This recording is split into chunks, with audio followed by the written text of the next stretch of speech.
Olá, que Deus abençoe a todos vocês. Hoje daremos continuidade ao momento em que Batseba avisa o rei Davi sobre o plano de Adonias para usurpar o trono.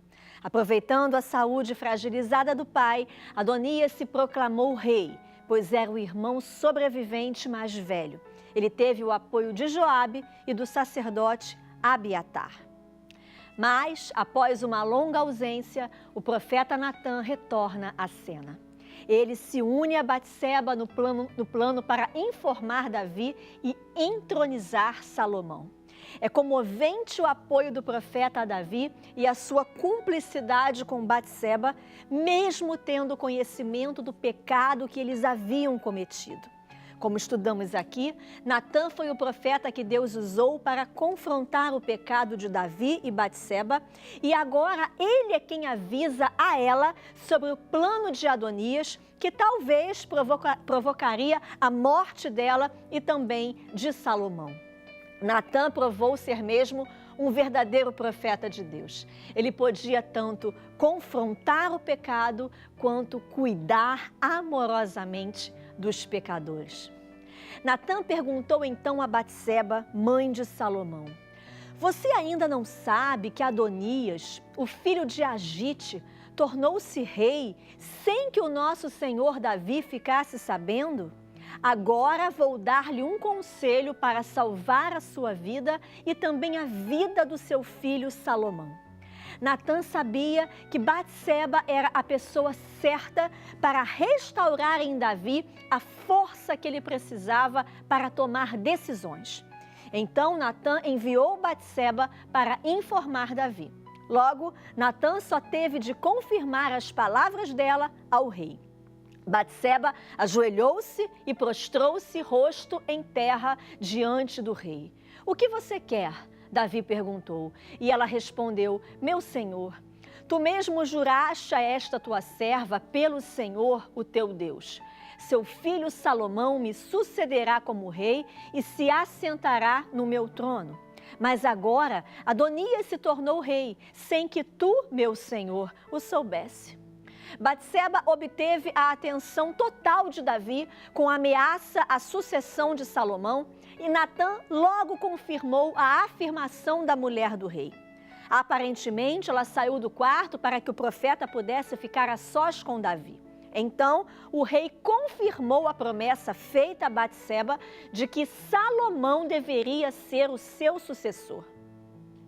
Davi poderia facilmente ter expedido a ordem sem Batseba estar presente, mas convocou a sua rainha para que lhe pudesse fazer um juramento. As palavras foram dirigidas diretamente a ela, dando-nos a ideia de que aquela era uma questão não apenas real, mas também conjugal. O rei fez um juramento.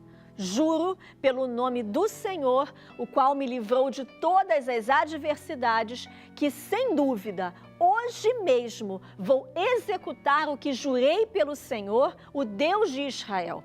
O meu filho Salomão me sucederá como rei e se assentará no meu trono em meu lugar." Batseba deve ter sido uma inspiração para os olhos já cansados de Davi. Agora, passadas algumas décadas, é possível que ele tenha achado beleza nela mais uma vez. A necessidade vivifica a alma, nem que seja por um momento. Davi, que parecia que morreria de tanto frio, posteriormente assumiu o controle de tudo, cumpriu a vontade de Deus e satisfez os desejos do coração de sua rainha. Quer seja em um leito, enfermo, quer seja no trono, Davi, sem dúvida, ainda era rei. Isso foi o que Batseba fez por Davi. Ela o convocou para algo que somente ele poderia fazer, e a necessidade soprou vida sobre a alma dele para que ele concluísse a tarefa. Veremos que Davi não viveu muito além das últimas providências que ele teve de tomar. Começamos agora a analisar as suas contribuições finais para a nação escolhida de Deus, a fim de concluirmos a nossa jornada. Davi se levantou da cama e elaborou um plano para levar Salomão ao trono. O rei Davi ordenou: "Chamem o sacerdote Zadok, o profeta Natã e Benaia, filho de Joiada." Quando eles chegaram à presença de Davi, ele os instruiu. Levem os conselheiros do seu senhor com vocês. Ponham o meu filho Salomão sobre a minha mula e levem-no a Giom. Ali, o sacerdote Zadok e o profeta Natã o ungirão rei sobre Israel. Nesse momento, toquem a trombeta e gritem: Viva o rei Salomão! Depois, acompanhem-no e ele virá assentar-se no meu trono e reinará em meu lugar. Eu o designei para governar Israel e Judá. Davi convocou propositadamente 3 homens específicos para escoltar Salomão ao seu posto de autoridade legal. Natã era o principal profeta da época, Zadok, o sacerdote, e Benaia, um poderoso guerreiro.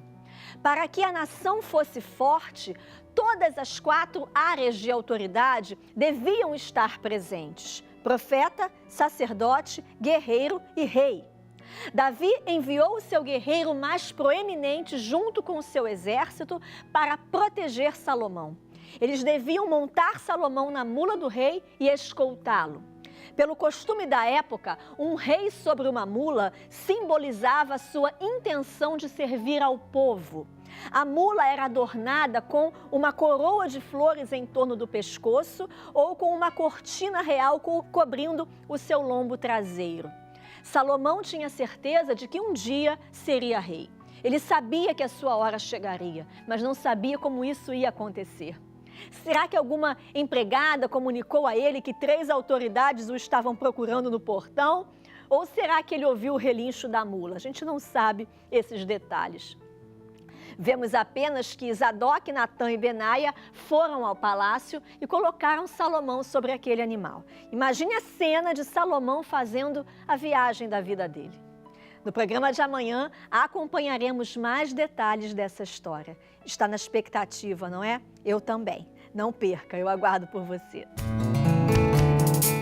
Ela tem a capacidade de ouvir o silêncio, de interpretar sentimentos, de encontrar a palavra certa nos momentos incertos, de nos fortalecer quando tudo ao nosso redor parece desmoronar.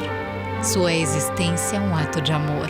Ser mãe é gerar, cuidar, nutrir, amar. Durante todo o mês de maio, o Recado do Coração de Deus vai trazer convidadas especiais que vão contar o milagre que Deus operou na maternidade delas e ministrar lindas mensagens ao seu coração. Você que é mãe ou ainda vai ser, esteja conosco. Recado do Coração de Deus, levando a palavra de vida ao seu coração.